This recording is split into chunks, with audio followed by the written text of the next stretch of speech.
ये एक सच्ची कहानी है एक ट्रांसजेंडर श्री गौरी सावंत के बारे में। तो एपिसोड 1 की शुरुआत में हम गौरी के वॉइस ओवर को सुनते हैं जो कहती है कि वो पहले गणेश हुआ करती थी और अब लोग उसे हिजड़ा कहते हैं। तो कोई सोशल वर्कर, लेकिन दुनिया में कुछ ऐसे भी लोग हैं जो श्री गौरी को माँ कहकर बुलाते हैं। एक फ्लैशबैक में देखते हैं जब गौरी एक लड़का गणेश हुआ करता था। वो अपने क्लासरूम में होती है और उसके टीचर उसे कहती है कि करियर एप्टीट्यूड टेस्ट होने वाला है, यानी कि तुम अपने जीवन में क्या बनना चाहते हो उसके बारे में तुम्हें कहना होगा। और वो टीचर गणेश से पूछती है कि तुम बड़े होकर क्या बनना चाहते हो, और वो बड़े ही खुश होकर कहने लगता है कि मुझे अपने पापा की तरह इंस्पेक्टर नहीं बनना, मुझे तो माँ बनना है। ये सुनकर टीचर नाराज हो जाती है और कहती है अब तुम बैठ जाओ। ये सब सुनकर उसके सारे क्लासमेट उस पर हंसने लगते हैं। घर पर गणेश अपनी माँ से पूछता है कि मैं माँ क्यों नहीं बन सकता, जिस पर उसकी माँ कहती है कि माँ बनने के लिए बच्चा पैदा करना जरूरी होता है। गणेश कहता है तो फिर मैं मर्द भी नहीं बनना चाहता। गणेश के बाल बड़े हो रहे हैं, जिस पर उसकी माँ उसे कहती है तू तो मोगली हो गया है। गणेश कहता है कि मुझे तो कमर तक बाल लंबे करवाने हैं। ये सब सुनकर उसकी माँ भी थोड़ी परेशान हो जाती है। अब धीरे धीरे गणेश लड़कियों की तरह लिपस्टिक, बिंदियां और मेकअप लगाने लगता है और उसकी माँ एक दिन उसे पकड़ लेती है। अब कहानी आती है प्रेजेंट में। हम ट्रांसजेंडर गौरी को देखते हैं जो साईं बाबा की बहुत बड़ी भक्त है और वो अपने सोने का सामान गिरवी रखवाती है, बदले में वो पैसे लेती है 1,10,000, क्योंकि गौरी को 12 बच्चों की देखभाल करनी पड़ती है जो उसी के घर पर रहते हैं। वो देविका नहीं बन सकती तो यशोदा ही सही। सभी बच्चे प्यार से गौरी को अम्मा कहकर बुलाते हैं और वहाँ एक मुन्ना नाम का भी एक ट्रांसजेंडर था। दोनों बातें कर रहे होते हैं कल आने वाले नतीजे के बारे में, जिससे ये पता चलेगा कि आखिर ट्रांसजेंडर इस देश के नागरिक है या नहीं। और इस केस को लड़ने में गौरी अपना सब कुछ दे चुकी है और अब उसे बस नतीजे का इंतजार है। आधी रात में उनके घर पर पत्थरबाजी होती है। ये सब देखकर जल्दी जल्दी गौरी बच्चों को छुपा देती है और एक लाठी लेकर बाहर निकलती है, लेकिन वो सभी वहाँ से भाग जाते हैं। दुख की बात है कि पत्थर फेंकने वाले भी ट्रांसजेंडर थे।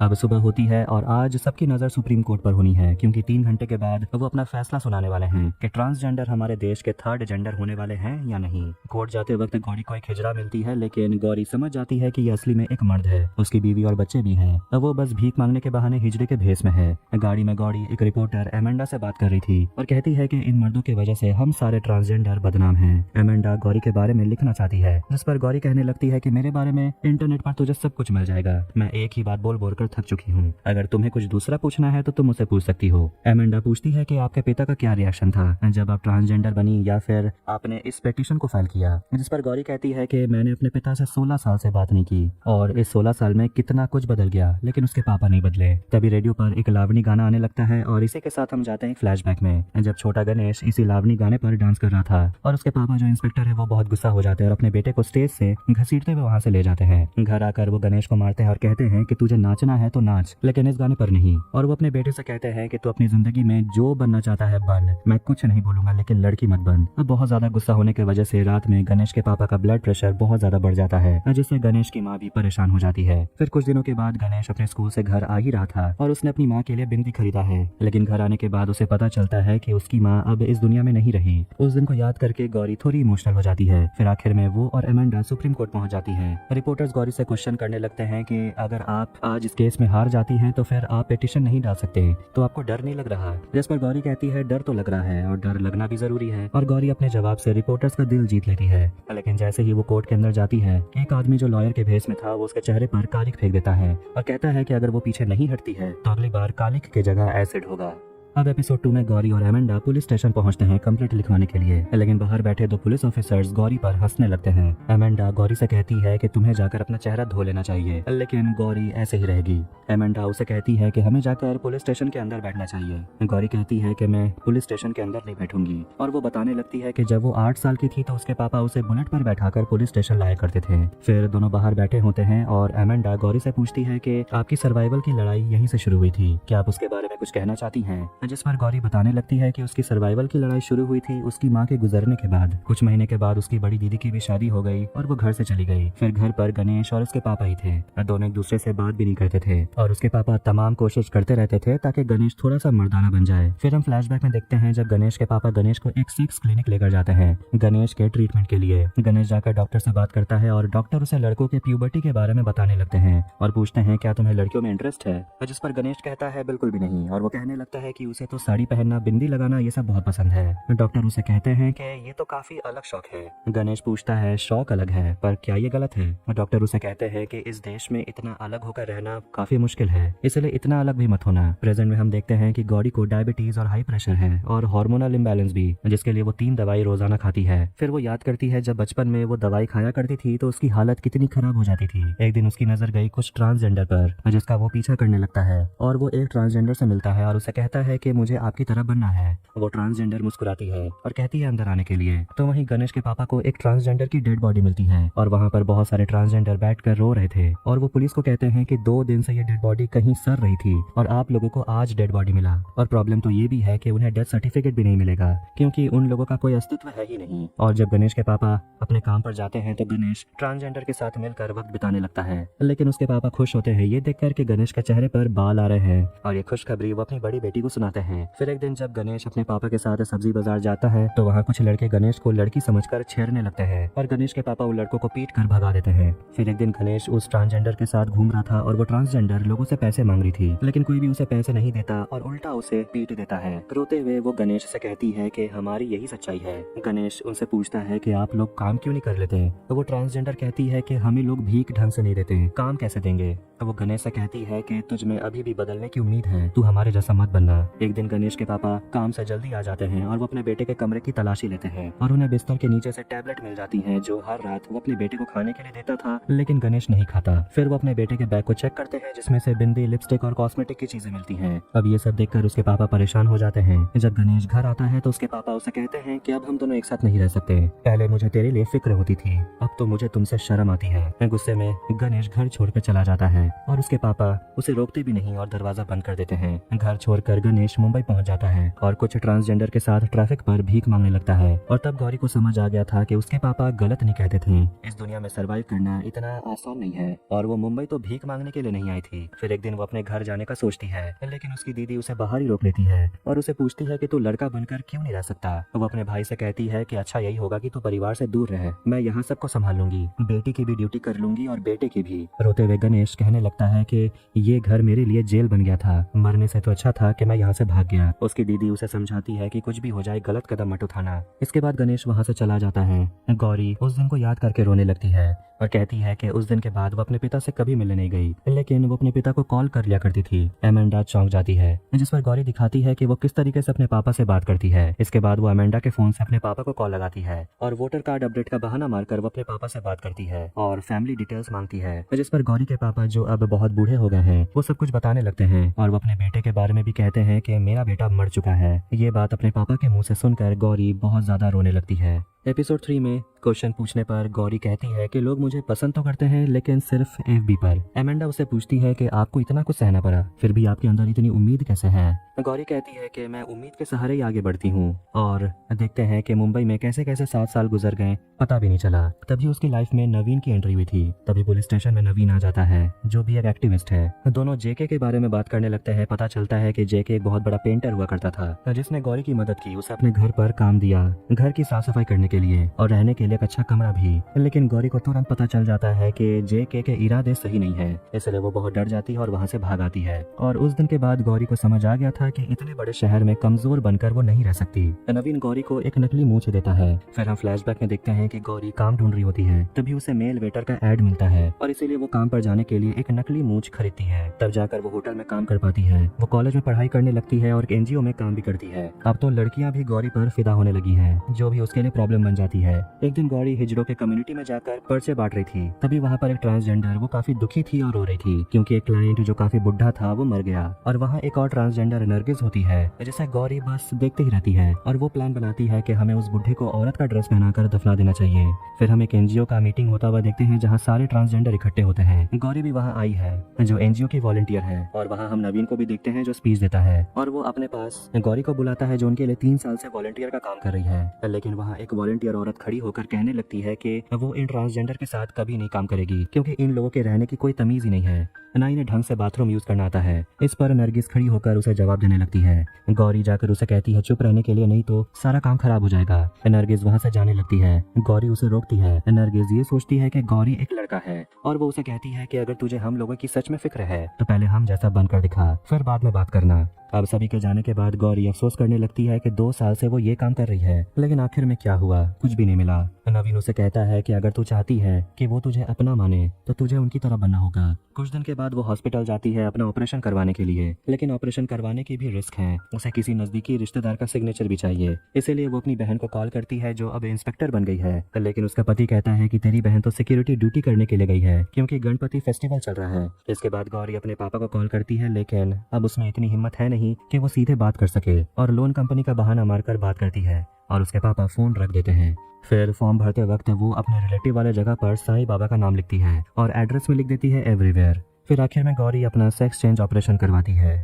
ऑपरेशन के बाद गौरी को होश आता है और वहाँ एक नर्स काम कर रही थी। गौरी उससे पूछती है कि मेरा ऑपरेशन कैसा रहा। वो नर्स मुस्कुराते हुए कहती है कि तू जिंदा है, इसका मतलब कि ऑपरेशन सक्सेसफुल रहा। गौरी घर आती है और अब वो खुद के नए शरीर से खुद को एडजस्ट करने लगती है। उसकी बड़ी बहन पापा को बता देती है कि गणेश अपना सेक्स चेंज ऑपरेशन करवा चुका है। ये सुनकर उसके पापा काफी शॉक्ड हो जाते हैं और अब उनके लिए उनका बेटा गणेश अब हमेशा के लिए मर चुका है। वो गंगा किनारे अपने बेटे के नाम का पिंडदान करवा देते हैं। तो वहीं गौरी पूरी तरह से अब ट्रांसजेंडर बन गई है और अपने कम्युनिटी के लोगों का आशीर्वाद लेकर वो उन लोगों के साथ नाचने लगती है। लेकिन तभी उन्हें पता चलता है कि एक ट्रांसजेंडर को पुलिस ने बहुत पीटा है। इसलिए गौरी और बाकी लोग वहां पहुंचते हैं और ये ट्रांसजेंडर कोई और नहीं बल्कि मुन्ना है। गौरी विलास नाम के पुलिस इंस्पेक्टर से माफी मांगती है। पहले तो वो उसे शांति से धमकी देती है कि अगर आप इसे छोड़ नहीं देते हैं तो मैं यहाँ पे लॉयर और अपने जान पहचान वाले रिपोर्टर को बुलवा लूंगी और ऐसे बेवजह ट्रांसजेंडर को पीटने के आरोप में कल आप खुद जेल के अंदर जाएंगे। गुस्से में पुलिस इंस्पेक्टर गौरी को धक्का देता है जिस पर वो अपने रौद्र रूप में आ जाती है, जिससे पुलिस भी घबरा जाते हैं और सभी वहाँ से अपने साथी को लेकर चले जाते हैं। गौरी मुन्ना से पूछती कि आखिर तेरे साथ हुआ क्या था, तो वो बताने लगती है कि उसका अपने गुरु से झगड़ा हो गया था और वो 3 दिन बाहर भटकते रही। फिर आखिर में उसे 2 ट्रक ड्राइवर मिले जो मिलकर उसके साथ जबरदस्ती करने लगे। उसे एक जगह ले जाकर तभी वहाँ पर पुलिस की रेड पड़ जाती है और इसीलिए पुलिस उसे पीट रही थी और वो हाथ जोड़कर गौरी को अम्मा कहती है और कहती है कि अगर आप आज नहीं आई होती तो पता नहीं मेरा क्या हुआ होता। ये देखकर नरगिस भी अब गौरी पर काफी गर्व महसूस करती है। फिर वो मुन्ना को अपने घर ले आती है। फिर वो सभी अपने घर में होते हैं, तभी उन्हें पता चलता है कि उनके पड़ोस में एक औरत मर गई है और उसकी छोटी सी बेटी भी थी गुंजन, जिसे खरीदने के लिए 2 आदमी वहाँ पहुँच गए हैं। ये सुनकर गौरी एकदम गुस्सा हो जाती है और वो अपने लोगों के साथ तुरंत उस घर में पहुँचती है। वहाँ छोटी बच्ची गुंजन होती है जिसे एक आदमी खरीदने वाला था क्योंकि उसकी माँ का उस पर कर्जा था जो अब उसकी छोटी बेटी को चुकाना होगा। लेकिन गौरी वहाँ उसे रोकती है और वहाँ एक कोठे वाली भी थी जो भी उस लड़की को खरीदने वाली है और लड़की के बिना वो दोनों यहाँ से नहीं जाने वाले। गौरी उस आदमी को धमकी देती है कि तेरे तो बस कुछ ही लोग नीचे खड़े हैं, लेकिन ये पूरा इलाका मेरे जैसे लोगों से भरा पड़ा है। मेरे एक आवाज से वो तेरे लोगों का ऐसा हाल करेंगे कि तू मुंह दिखाने लायक नहीं रहेगा। इसके बाद वो छोटी बच्ची को अपने साथ लेकर घर आ जाती है और बिल्कुल अपनी बेटी की तरह उसे पालती पोसती है, अपने बिस्तर पर सुलाती है। कुछ ही दिन में अब छोटी बच्ची सभी के साथ घुलने मिलने लगती है। गुंजन गौरी को आई कहकर बुलाती है। ये देखकर गौरी रोने लगती है क्योंकि वो हमेशा से माँ बनना चाहती थी और आखिर में वो एक माँ बन गई। कुछ दिन के बाद गौरी अपने सारे सर्टिफिकेट्स लेकर जाती है स्कूल में अपना इंटरव्यू देने के लिए, लेकिन उसे स्कूल के प्रिंसिपल उसे समझाती हैं कि टीचिंग बिल्कुल ही अलग प्रोफेशन है, तुम्हारे हर एक शब्द का प्रभाव स्टूडेंट पर पड़ता है। लेकिन फिर भी वो गौरी को एक चांस देना चाहती है और वो गौरी को 8,000 पर मंथ देने के लिए मानकर उसे अपने स्कूल में टीचर की जॉब पर रख लेती है। एक दिन गौरी गुंजन को स्कूल लेकर जा रही थी, उसी स्कूल में छोड़ने के लिए वहाँ पर उसकी दीदी भी आती है अपने बच्चे के साथ और वो छोटा बच्चा पूछता है कि आखिर ये कौन है, जिस पर गौरी कहती है मैं तेरी मासी हूँ। वे दोनों बैठकर बात कर रहे होते हैं और उसकी दीदी कहती है कि आखिर तू माँ बन ही गई। गौरी बताने लगती है कि माँ बनना कितना मुश्किल होता है, जिस पर उसकी दीदी भी खुलकर और हंसकर उससे बातें करने लगती है। उसकी दीदी गौरी से माफी मांगती है कि तुझे जब मेरी मदद चाहिए थी तो मैंने तेरा साथ नहीं दिया, लेकिन गौरी अपनी दीदी को माफ कर देती है। फिर एक दिन जब गौरी क्लास में बच्चों को पढ़ा रही थी तभी एक रिपोर्टर अपने कैमरामैन के साथ आती है गौरी की तस्वीर खींचने के लिए और ये न्यूज़पेपर की हेडलाइन बन जाता है कि ट्रांसजेंडर ने इतिहास रच दिया। नरगिस भी बहुत खुश होती है, लेकिन कुछ लोग हैं जो गौरी की कामयाबी से जलते हैं। एपिसोड 5 में नवीन गौरी को एक लेटर दिखाता है जो कि अमेरिका के आर्ट्स एंड ह्यूमैनिटी कॉलेज से आया है। अब वो गौरी को सम्मानित करना चाहते हैं। नवीन गौरी को समझाता है कि अगर तू अमेरिका जाएगी तो यहाँ भी तुझे लोग सीरियसली लेने लगेंगे। अमेरिका जाने के लिए गौरी फ्लाइट पे चढ़ती है और ये फ्लाइट एक्सपीरियंस उसका पहली बार है, इसलिए वो काफी नर्वस लग रही है और वो काफी कंफ्यूज होती है कि आखिर उसका बैग कहाँ रखना है, उसे ये भी नहीं पता। फ्लाइट अटेंडेंट उसकी मदद कर देती है और गौरी की नजर जाती है फ्लाइट अटेंडेंट के लिपस्टिक पर और पूछती है क्या ये पूरा दिन टिक जाता है। वो कहती है हाँ टिक जाता है। फिर वो उसे सीट बेल्ट बांधना सिखाती है, ये भी बताती है कि बाथरूम कहाँ है और खाना गर्म मिलता है। सब कुछ बताने के बाद गौरी उसे आशीर्वाद देती है और कहती अब तू जा सकती है। फिर हम एक ट्रांसजेंडर के ग्रुप के गुरु को देखते हैं जो गौरी के बारे में अपने लोगों से बात कर रही थी कि क्या गौरी अमेरिका में ही बस जाएगी। तो वो दूसरी ट्रांसजेंडर बताती है कि वो कुछ दिन में आ जाएगी। फिर कुछ दिनों के बाद गौरी वापस इंडिया आ जाती है और उसकी सहेलियां काफी खुश होती है और उसका स्वागत करते हैं। वापस आकर गौरी अपने कम्युनिटी के लोगों को एजुकेशन देने का सोचती है ताकि दोबारा से उन्हें ताली बजाकर भीख मांगने की जरूरत न पड़े। और इन सबसे बाहर निकलने का सबसे बड़ा शस्त्र पढ़ाई है। अगर वो लोग पढ़ लिख लेंगे, एजुकेटेड बनेंगे, तब उन्हें नौकरी मिलेगी। कोई उन्हें बेवकूफ नहीं बना पाएगा। कस्टमर केयर, फोन ऑपरेटर, ये सब का जॉब तो उन्हें मिल ही जाएगा। महीने के 8,000 रुपए मिल जाएंगे। जिस पर एक ट्रांसजेंडर कहने लगती है कि इतना तो मैं ऐसे ही कमा लेती हूँ। इसलिए वो क्लास छोड़कर चली जाती है। घर आते वक्त गौरी और उसकी सहेली नरगिस के बारे में बात कर रहे होते हैं। फिर वो गौरी से कहती है कि तू आगे जा, मैं तेरे लिए पान लेकर आती हूँ। फिर दोनों घर में मिलते हैं और दोनों गुंजन के बारे में बात करते हैं कि अब वो कितनी बड़ी हो गई है और वो तो अब लिपस्टिक भी लगाती है, जिस पर गौरी उसे मना करती है कि उसे लिपस्टिक मत देना। फिर वो गौरी को पान देती है खाने के लिए, लेकिन तभी वहाँ पर नरगिस आ जाती है और गौरी से कहती है अकेले अकेले पान खा रही है, ये पान मैं खाऊंगी। और वो गौरी की सहेली से पूछती है क्या ये पान मैं खा सकती हूँ, जिस पर वो वहाँ से भागने लगती है। नरगिस उसे पकड़ लेती है और पूछती है कि इस पान में तूने क्या क्या डाला है। तब जाकर वो कबूल करती है कि उसने पान में पारा यानी कि मर्क्यूरी डाला है, जिसे खाकर गौरी की जान खतरे में आ सकती थी। वो वहाँ से भाग जाती है। तब जाकर नरगिस कहने लगती है कि मैंने उसे मेडिकल स्टोर में देख लिया था, वो तेरा भरोसा जीतने की कोशिश कर रही थी और वो यहाँ तुझे मारने के लिए आई थी। गौरी पूछती है आखिर क्यों करेगी वो ऐसा, जिस पर नरगिस बताती है क्योंकि उसकी गुरु तुझसे जलती है, वो तुझे मारना चाहती थी, वो नहीं चाहती कि तू आगे बढ़े। गौरी काफी डर जाती है, लेकिन नरगिस उसे संभालती है और कहती है कि मैं हूँ ना तेरी बॉडीगार्ड, मैं तुझे और गुंजन को बचाऊंगी। दोनों समुद्र किनारे बैठे होते हैं और नरगिस गौरी से कहती है कि दूसरे से पहले तो खुद के बारे में सोच। फिर नरगिस बताती है कि वो भी यहाँ से कहीं और शिफ्ट हो रही है क्योंकि वो अपने बॉयफ्रेंड से शादी करने वाली है। फिर वो गौरी को अपने बॉयफ्रेंड मुत्थू से मिलाती है। गौरी नरगिस के लिए बहुत खुश है। फिर कुछ दिन के बाद एक आदमी गौरी के घर आता है और वो अपने टोकरी में एक छोटे बच्चे को लिए हुए था। वो छोटा बच्चा वो गौरी को दे देता है और आदमी बताता है कि कोई इस बच्चे को समुद्र किनारे छोड़कर चला गया था। गौरी तो चौंक जाती है और वो बच्चे को अपने हाथ में उठाती है और गुंजन भी उस बच्चे के साथ खेलने लगती है। गौरी फिर अपना फाउंडेशन खोलती है और धीरे धीरे बहुत सारे लोग मिसिंग बच्चे फाउंडेशन में आकर दे जाते हैं। गौरी उन सभी बच्चों को बचाने लगती है, लेकिन मुन्ना गौरी से पूछता है कि आखिर तू कितने बच्चों को बचाएगी, इससे तो तेरी जिम्मेदारी और बढ़ती चली जाएगी। इसके बाद दिन गौरी नवीन के साथ कोर्ट और सरकारी ऑफिस के चक्कर काटती रहती है क्योंकि वो बचाए गए बच्चों के लिए एक घर बनाना चाहती है। लेकिन लॉयर और ऑफिसर कहते हैं कि ट्रांसजेंडर ऐसा नहीं कर सकती क्योंकि वो ऑफिशियली एग्जिस्ट नहीं करते। जिस पर गौरी उनसे पूछती है कि मुझे कुछ समझ नहीं आया, एग्जिस्ट नहीं करती का मतलब क्या होता है। लॉयर उसे कहने लगते हैं कि सरकार के हिसाब से उनके जितने भी योजनाएं हैं वो आप लोगों के लिए नहीं है, आप बच्चे अडॉप्ट नहीं कर सकते, ड्राइव नहीं कर सकते। ये सब सुनने के बाद गौरी लॉयर से पूछती है कि आखिर इसको बदलने के लिए क्या करना पड़ेगा। लॉयर बताते हैं कि आपको पेटिशन फाइल करना होगा, वो भी सुप्रीम कोर्ट में, लेकिन इसमें बहुत समय जाएगा और अगर ये पेटिशन रिजेक्ट होता है तो सारा मेहनत और समय और पैसा बर्बाद। लेकिन गौरी इस केस को लड़ना चाहती है और इसके लिए वो वकील गौरी का साथ भी देने वाले हैं। वो सुप्रीम कोर्ट में ट्रांसजेंडर की साइड से केस को लड़ते हैं ताकि उन्हें उनका जो हक है वो मिले। इस बीच गौरी को एक न्यूज इंटरव्यू में बुलाया जाता है और उसे सवाल किया जाते हैं कि ट्रांसजेंडर जो आए दिन क्रिमिनल एक्टिविटीज रैकेट में पकड़े जाते हैं, क्या वो कभी सुधर सकते हैं। जिस पर गौरी कहती है कि हमें तो इंडिपेंडेंस भी 200 साल के बाद मिला, इसलिए हम मान सकते हैं कि ये पॉसिबल है और हमारे साथ धीरे धीरे लोग एडजस्ट कर लेंगे। गौरी कहती है कि अगर हम जैसे लोगों को काम मिलेगा तब ट्रांसजेंडर क्यों जाएंगे क्रिमिनल एक्टिविटीज में भाग लेने के लिए, वो भी क्यों मांगेंगे, ताली नहीं बजाएंगे। जिस पर वो इंटरव्यूअर कहती है कि फिर तो उन्हें खुली छूट मिल जाएगी, जो काफी स्कैरी है। तब गौरी कहने लगती है कि असली में स्कैरी क्या है मैं बताती हूँ। जब बचपन में उनके जैसे लोग अकेले पड़ जाते थे, उनके ही परिवार वाले मुंह मोड़ लेते थे, परिवार होने के बावजूद वो अनाथ कहलाते थे, ये होता है स्कैरी। इस देश में जहाँ कुत्तों तक का सेंसस होता है लेकिन ट्रांसजेंडर का नहीं, ये है स्कैरी। और वो सभी के सामने कह देती है कि उनके कम्युनिटी के लोगों ने सुप्रीम कोर्ट में पिटीशन जारी किया है ट्रांसजेंडर की इक्वालिटी के लिए, जिस पर सभी खड़े होकर रिस्पेक्ट के साथ गौरी के लिए ताली बजाते हैं। जब वो स्टेज से उतरती है तो वो इंटरव्यूअर गौरी से कहता है कि मैं आपकी बहुत इज्जत करता हूँ और मैं अब अपने कंपनी में 2 सीट खाली रखूंगा ट्रांसजेंडर के लिए। और वो उसे अपना बिजनेस कार्ड देता है और कहता है कि आपकी तरफ से कुछ बेस्ट लोग हैं तो उन्हें काम पर भेजिए। फिर जैसे वो वहाँ से निकलती है, मुन्ना का उसे कॉल आता है जो बताता है कि शादी से पहले ही मुत्थू नरगिस को छोड़कर भाग गया और नरगिस ने अपनी जान ले ली। ये सुनकर गौरी शॉक्ड हो जाती है। एपिसोड 6 में गौरी तुरंत हॉस्पिटल पहुंचती है और देखती है कि नरगिस के डेड बॉडी को ऐसे ही बाथरूम के सामने जमीन पर फेंक दिया गया है। तभी वहाँ पर 2 वर्कर आते हैं और कहने लगते हैं कि उन्होंने नरगिस के डेड बॉडी को यहाँ लाया, कोई तो छूने के लिए तैयार भी नहीं था।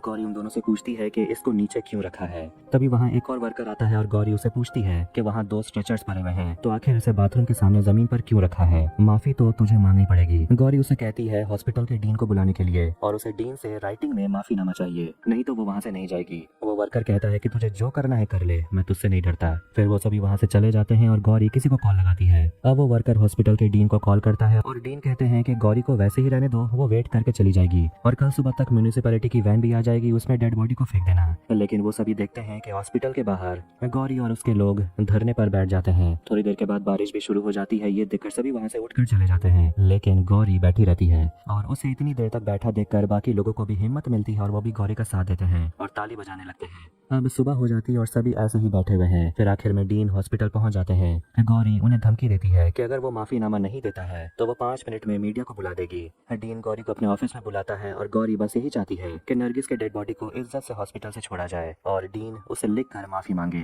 तभी वहाँ पर मीडिया के गाड़ी पहुंच जाते हैं और गौरी उसे धमकी देती है कि अगर वो माफीनामा नहीं लिखता है तो गौरी अपनी साड़ी उतार कर बाहर चली जाएगी, जिससे डीन के ऊपर ही लोग थू थू करेंगे। इसीलिए डर के मारे वो गौरी को माफीनामा लिख कर दे देता है और नरगिस के डेड बॉडी को स्ट्रेचर से बाहर निकाला जाता है और नरगिस के पास जाकर गौरी बहुत रोती है। फिर कहानी आती है प्रेजेंट में, जहाँ नवीन और गौरी ये कहानी एमेंडा को बता रहे होते हैं और वहाँ नवीन कहता है कि वो गे है और वो हमेशा सोचा करता था कि दुनिया की सारी दुख उसी के नसीब में है। लेकिन जब वो गौरी से मिला तब उसे समझ आया कि कम से कम लोग नवीन को इंसान तो मानते हैं, गौरी को तो लोग वो भी नहीं मानते। फिर आखिर में सभी वर्डिक्ट का इंतजार करने लगते हैं। कोर्ट आखिर में ये फैसला सुनाती है कि ट्रांसजेंडर को इस देश में तीसरे लिंग का दर्जा दिया जाएगा। अब ऐसा होने के बाद ट्रांसजेंडर समाज के साथ आगे बढ़ पाएंगे। फिर आखिर में गौरी जाकर अपने हाथ से कालिख धो देती है और सभी ताली बजाकर उसका स्वागत करते हैं। बाहर आकर गौरी खुशी से रिपोर्टर से बात करती है और न्यूज चैनल पर गौरी के पापा और दीदी भी गौरी को देख रहे होते हैं। गौरी इमोशनल हो जाती है क्योंकि आज उसे अपने पापा और मम्मी की याद आ रही थी। गौरी के पापा भी काफी इमोशनल हो जाते हैं गौरी को टीवी पर रोते हुए देखकर। ये कहानी यहीं पर खत्म होती है।